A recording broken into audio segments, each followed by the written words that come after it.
Money. Some have it. Some don't. Some have mastered it. Most are still chasing it. You may think of money as just numbers, and spreadsheets and math, or an equation that needs to be solved. But the real financial decisions are made away far from calculators, around dinner tables with ego, pride, fear, and personal history. The true nature of money is the dance between the cold arithmetic of a spreadsheet and human nature. When it comes to money, we are complicated creatures, and financial success is not so much about how much you know, but how you behave. This video was inspired by Morgan Housel's amazing book, The Psychology of Money.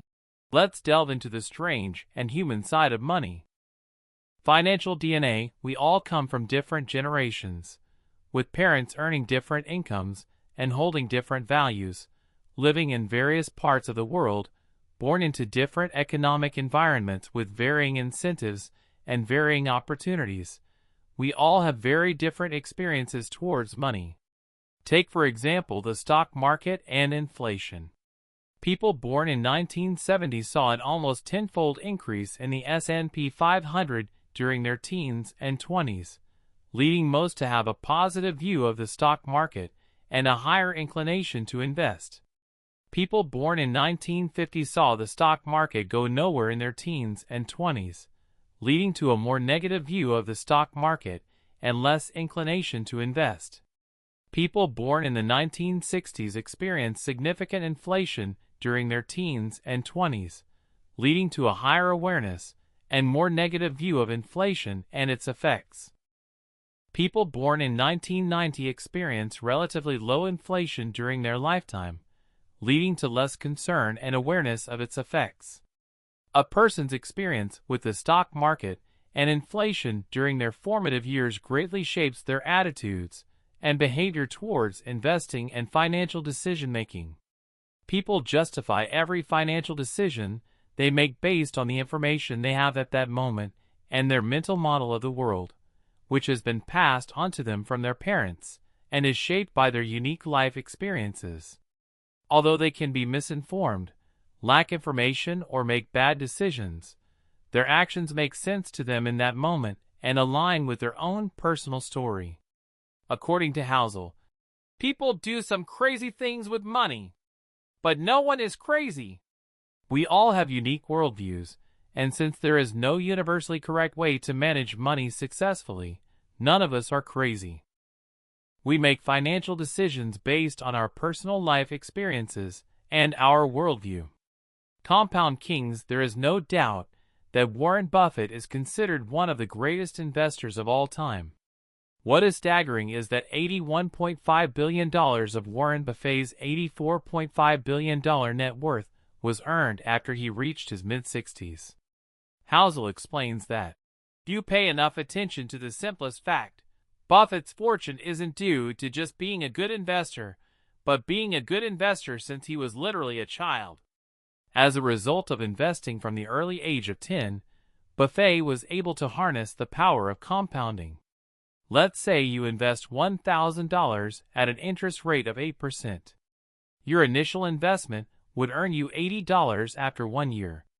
If you compounded your total of $1,080 at 8% interest the next year, you would now earn $86.40. You've earned money on your initial investment as well as the interest you earned on the principal. An investment compounded over time gains interest not only from the original investment, but also from the interest generated on top of the original investment. The counterintuitive nature of compounding makes many of us not realize how extreme the results can be. Compounding, however, can help you earn more money over time. Warren Buffett began serious investing at age 10 and had a net worth of $1 million by age 30. Let's imagine an alternate reality where Warren Buffett behaved more like most young men in their 20s and used a lot of his early income on traveling and a few nice cars.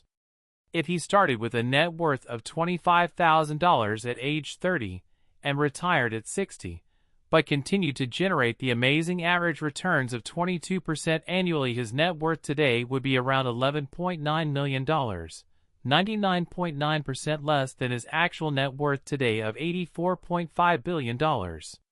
Warren Buffett's financial success can be attributed to the financial base he built in his early years and his longevity in investing. His skill is investing, but his secret to success is time and the power of compounding. Consider this from another perspective. The richest investor of all time is Warren Buffett. However, in terms of average returns, he is not the greatest. Jim Simons, for instance, is a hedge fund manager who has compounded money at a staggering 66% annually since 1988, a much higher rate than Buffett. The net worth of Simons, however, is $21 billion, which is 75% less than Buffett's. How is this possible? According to Housel, the reason for this is that Simons wasn't able to find his stride in investing until he was 50 years old, effectively giving him less than half as many years to compound as Buffett. Housel estimates that if he had invested over a time frame as long as Buffett, his net worth today would be 63,900,780,780,748,160,000. $63,900,781,780,748,160,000. It's important not to underestimate the power of compounding. No matter how counterintuitive the results of compounding may seem, they should never be ignored. Pessimism and money. Optimism is a belief that the odds of a good outcome are in your favor over time, even if there are setbacks along the way. But when it comes to money, we all have a bias toward pessimism that we hold dear in our hearts. Looking back, however, things have generally improved over the years. So what is it about pessimism that we are inclined to embrace rather than optimism? The answer is because good things take time and don't happen overnight. Money is a subject that attracts pessimism for a variety of reasons. Let's start with the fact that money matters to all of us. When we hear about something bad happening in the economy, we're more likely to pay attention. For example, a 40% decline in the stock market over 6 months is likely to attract attention immediately, and may even attract government intervention. However, the incremental nature of a 140% gain over 6 years can go largely unnoticed. Every year, 500,000 American lives are saved by the progress of medicine over the last 50 years. Slow progress, however, attracts less attention than quick, sudden losses such as terrorism, plane crashes, and natural disasters. There are many overnight tragedies, but few overnight miracles. To be practical, we don't have to be pessimistic. Despite setbacks, we can hold on to the belief that over time, the odds of a positive outcome are in our favor. When watching the news highlighting a stock market crash, economic woes, or other money problems, try to remember that things tend to improve over time. 2 forgotten elements. In 1968, there were roughly 300 million high school-age people in the world, and of those 300 million, 300 students attended a small school in Seattle called Lakeside. Lakeside happened to be the only high school in the world at the time that had a professor with the foresight to lease a computer, the Teletype Model 30. This was no ordinary computer, it was advanced for the time, and the type of computer that even graduate students didn't have access to. And for one lucky student at Lakeside, this would change everything. That student was Bill Gates. From 300 million to 300.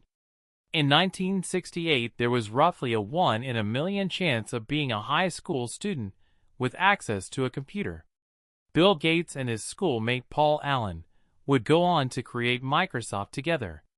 Even as a teenager, Gates showed exceptional intelligence, hard work, and a vision for computers unlike anyone else. But going to Lakeside also gave him a 1 in a million competitive advantage and head start. And Gates is not shy about this. In 2005 he said, "If there had been no Lakeside, there would have been no Microsoft." What is not often mentioned in the early Microsoft story was a third member of this gang of high school computer prodigies. Kent Evans. Just as intelligent, just as visionary. Kent could very well have been one of the founders of Microsoft, alongside Gates and Allen. However, that would never happen. A mountaineering accident took Kent's life before he graduated high school. The odds of a high school student being killed in a mountaineering accident are around 1 in a million.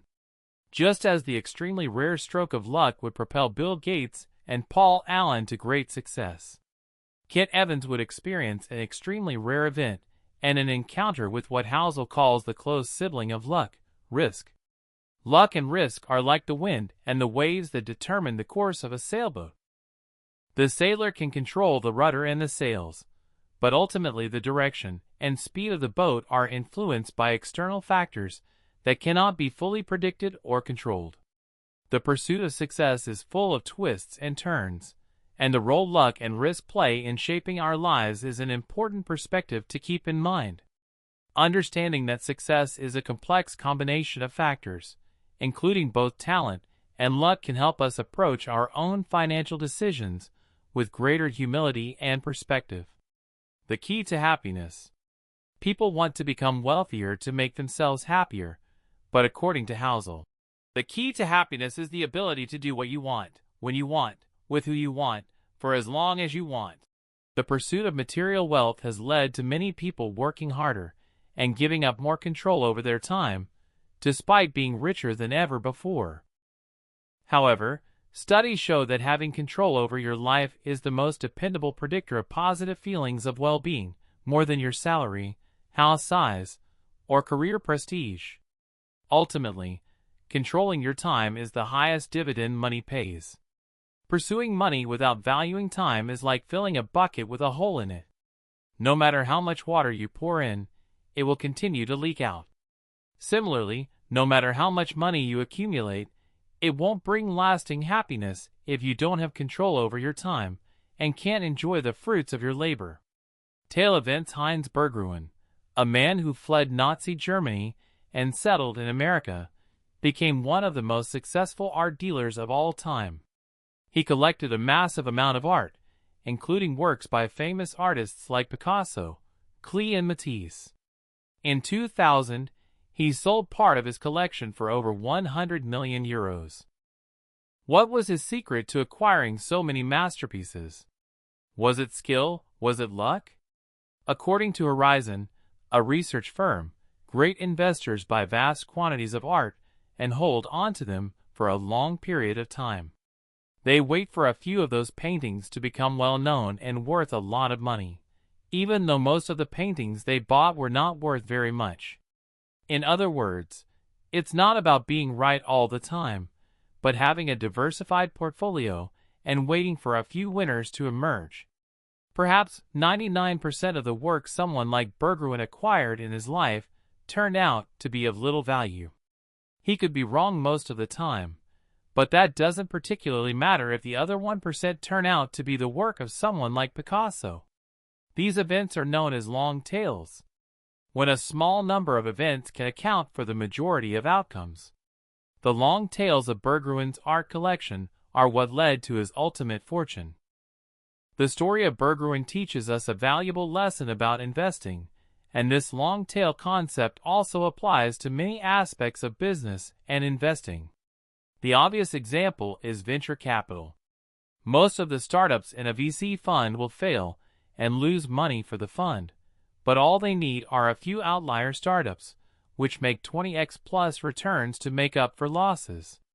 Underscore underscore underscore underscore underscore underscore underscore underscore underscore underscore underscore underscore underscore underscore underscore underscore underscore underscore underscore underscore. Take Amazon, for instance.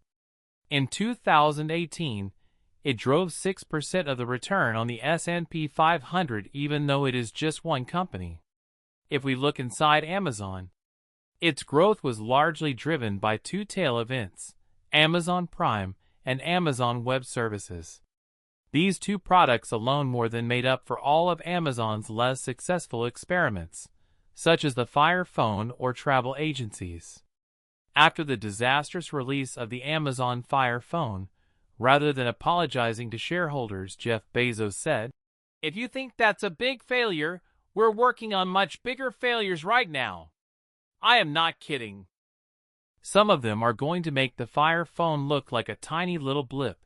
Bezos understands that it is okay to make mistakes and fail with most products if the process creates the 1% of tail event products that drive everything. Tail events are mostly unintuitive and hidden from us because we only see the finished products and not all the failures along the way that led to that finished product. Housel in the book uses a real-life example of a stand-up comedian. When you are watching the Netflix special, you are saying to yourself, "Wow, this comedian is amazing." What you aren't seeing are all the trial and error failed jokes that the comedian tried out in small clubs all around the country before doing the special. The Netflix special is the 1% compendium of all the tail event jokes that actually made people laugh. 99% of the jokes along the way were probably just okay. When it comes to investing, even though long tails are prevalent, most of us ignore them. When things go wrong, we tend to overreact. As soon as you accept that tails drive everything in business, investing, and finance, you realize lots of things may go wrong, fail, or fall apart. Remember, out of the nearly 500 stocks Warren Buffett has picked, only 10 have made the majority of his money.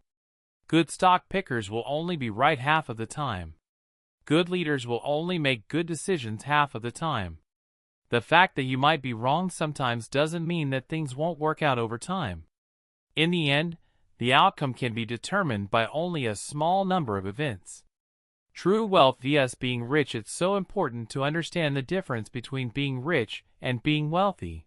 Richness is about your current income and the things you own, while wealth is about the financial assets you have yet to spend.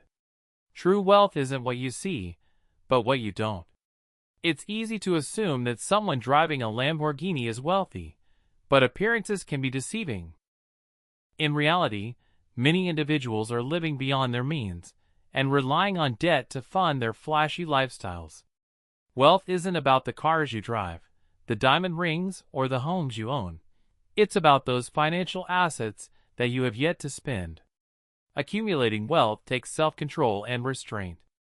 The diamonds, watches, and first-class upgrades that you decline all contribute to your overall wealth.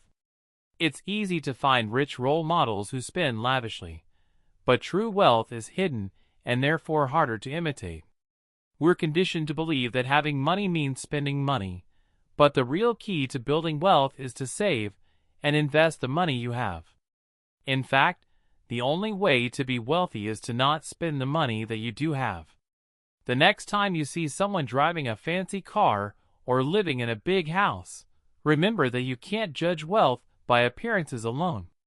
The true key to wealth is self-control, restraint, building assets, and investing in your future. The real price: imagine you are climbing a mountain with the goal of reaching the peak and admiring the amazing view. Maybe you will get sunshine that day, maybe rain. You may get lost, you might fall and injure yourself. The difficulty of the climb is not always apparent until you're in the thick of it. From the ground, looking up, the path to take may seem obvious, but along the way you will certainly need to reassess and change your path to the peak. You are under no illusion, however, that there will be some golden escalator that will safely take you to the peak. You understand before the climb that this uncertainty and risk is just the price you have to pay to get to the top. But when it comes to investing in the stock market, many people think they can avoid the uncertainty and risk and get something for nothing. Housel likens the stock market to getting a new car. If you want to get a car, you have 3 options. You can buy a new car, buy a used one, or steal one. The new car is a higher price, but the reward is greater. Think of the new car like aiming for 12% returns from the stock market. The used car is cheaper, but also comes with less reward. The used car is like a much safer investment, but only returns 4% per year. Stealing a car is like trying to get something for nothing. 99% of people would avoid stealing the car because the consequences outweigh the benefits. However, when it comes to the stock market, people seem to be under the impression that they can take option 3 and steal from the market. They try all kinds of tricks and strategies to get good market returns without paying the price, attempting to sell right before a dip or buy right before a boom. Consider, for example, wanting to earn an 11% annual return over 30 years in preparation for your retirement. From 1950 to 2019, the Dow Jones Industrial Average has returned about 11% per year. Over those 69 years, however, of course, there were many high highs and low lows. For many, the sight of their investments going up and down can be traumatic, so they try to get in and out quickly without paying the price of volatility and uncertainty over the long term, akin to trying to steal the car. The price you must pay is not just about dollars or cents when investing. It's about accepting the emotions that volatility, fear, and risk can bring. Recognizing that successful investing comes with a price is crucial. This price is not immediately obvious, but you have to pay it, just like you would for any other product. The key is to convince yourself that the market's fee is worth it, that it's an admission fee worth paying. There's no guarantee that it will be, but if you see the admission fee as a fine, you'll never enjoy the experience. Be willing to pay the price once you find it. Hedonic treadmills. Enough? Know when enough is enough. Become familiar with the concept of hedonic adaptation or the hedonic treadmill. Every time you hit the goal, you keep moving the goalpost further ahead. You need only look at the demise of Bernie Madoff and Gupta, two men who already had everything and were ultra-wealthy. But all the money in the world would never have been enough, both resorting to crime to make even more money. The pursuit of wealth and success without a sense of knowing when enough is like climbing a never-ending ladder. No matter how high one climbs, there is always another rung to reach for, and the pursuit can become all-consuming, leading to a lack of happiness and fulfillment.